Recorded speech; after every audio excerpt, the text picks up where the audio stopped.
दोस्तों, recently Turkey ने western countries के सामने झुक गया है ये रशिया और यूक्रेन के वार को लेकर, और उनके बात मानते हुए टर्की ने रशिया को अपना एयर स्पेस यूज करने से मना कर दिया है।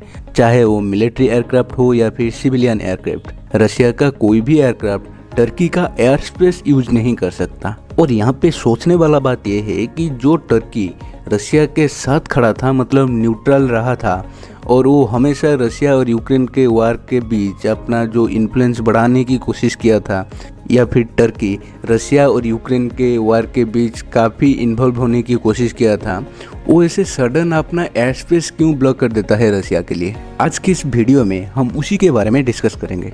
पर उससे पहले मैं आप लोगों को एक रिक्वेस्ट करूंगा कि मुझे आपका एक सब्सक्राइब चाहिए, और यही एक सब्सक्राइब के साथ हम लोग मिलके ऐसे ही इम्पोर्टेंट न्यूज़ के ऊपर डिस्कशन कर सकते हैं। तो आई होप आप सब्सक्राइब कर दिए होंगे। अब आगे बढ़ते हैं।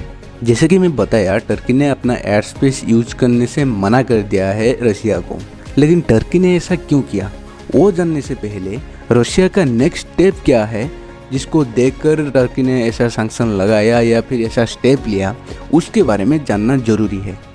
दरअसल रशिया अभी चाहता है कि यूक्रेन को एक लैंडलॉक कंट्री बनाने के लिए, क्योंकि यूक्रेन अभी ब्लैक सी के पास है, तो रशिया चाहता है यूक्रेन का जो कनेक्शन है ब्लैक सी के साथ वो तोड़ना पड़ेगा।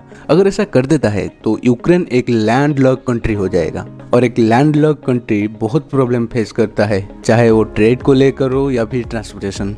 इसीलिए रशिया चाहता है यूक्रेन को लैंडलॉक कंट्री बनाने की। पर ऐसा करने के लिए रशिया को ओडिशा कब्जा करना पड़ेगा, मतलब यूक्रेन का एक जो जगह है ओडिशा, उसे कब्जा करना पड़ेगा रशिया को। इसीलिए अभी रशिया ने ओडिशा के ऊपर अपना बमबारी जारी रखा है। पर कब्जा करने के लिए सिर्फ बमबारी काफ़ी नहीं है, सोल्जर्स को वहाँ पे भेजना पड़ेगा, और वहाँ पे जो यूक्रेनियन सोल्जर्स है उन्हें पीछे खदेड़ना पड़ेगा। और साथ में पहले से जो जगह सब कब्जा करके रखा है रशिया ने, वहाँ पे भी सोल्जर्स चाहिए उस जगह को अपने हाथ में रखने के लिए या फिर अपने कंट्रोल में रखने के लिए। इसलिए रशिया को चाहिए अभी बहुत ज़्यादा सोल्जर्स, जो कि उनके पास अभी नहीं है। और रशिया इसका सोल्यूशन निकालने के लिए हमेशा बाहर का मशीनरी यूज करता है।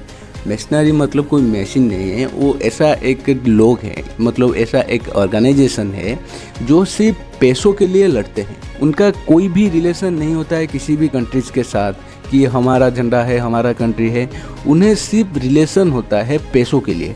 अगर उन्हें कोई भी कंट्री पैसा देगा तो वो उसके अगेंस्ट लड़ना शुरू हो जाएगा, मतलब उसके दुश्मन की अगेंस्ट लड़ना शुरू हो जाएंगे। और रशिया आज के समय ऐसे 20,000 मशीनरी अपने सेना में शामिल कर चुका है, और भी वो 15-17,000 मशीनरीज लाने वाला है। और ये जो मशीनरीज है वो मेनली सीरिया से आते हैं, जो कि काफ़ी अनुभवी है, क्योंकि सीरिया में तो काफ़ी टाइम से वार चलता था। इसलिए ये जो मशीनरीज है वो काफ़ी एक्सपीरियंस्ड है, और रशिया वहाँ से अपना मशीनरीज लाता है। और रशिया से सीरिया जाने के लिए या फिर उन मशीनरीज को लाने के लिए रशिया को चाहिए टर्की का एयर स्पेस, और टर्की इसीलिए अपना एयर स्पेस को ब्लॉक किया है रशिया के लिए, ताकि रशिया सीरिया से और जो मशीनरीज ना बुला पाए। लेकिन यहाँ पे सोचने वाला बात यह है कि अगर टर्की ने रशिया को अपना एयर स्पेस यूज करने से मना करता है, तो फिर रशिया ईरान दे के भी जा सकता है सीरिया। वहाँ पे थोड़ा ज़्यादा खर्चा हो सकता है ट्रांसपोर्टेशन का, लेकिन रशिया अभी जिस हालत में है वो कुछ भी करने के लिए रेडी है, या फिर कुछ भी करने के लिए तैयार है। तो ऐसे में आप लोगों का क्या मानना है इस टॉपिक के ऊपर, प्लीज़ आप लोग कमेंट बॉक्स में बता सकते हैं। और ऐसे ही इन्फॉर्मेटिव वीडियोज़ के लिए प्लीज़ चैनल को सब्सक्राइब कीजिए।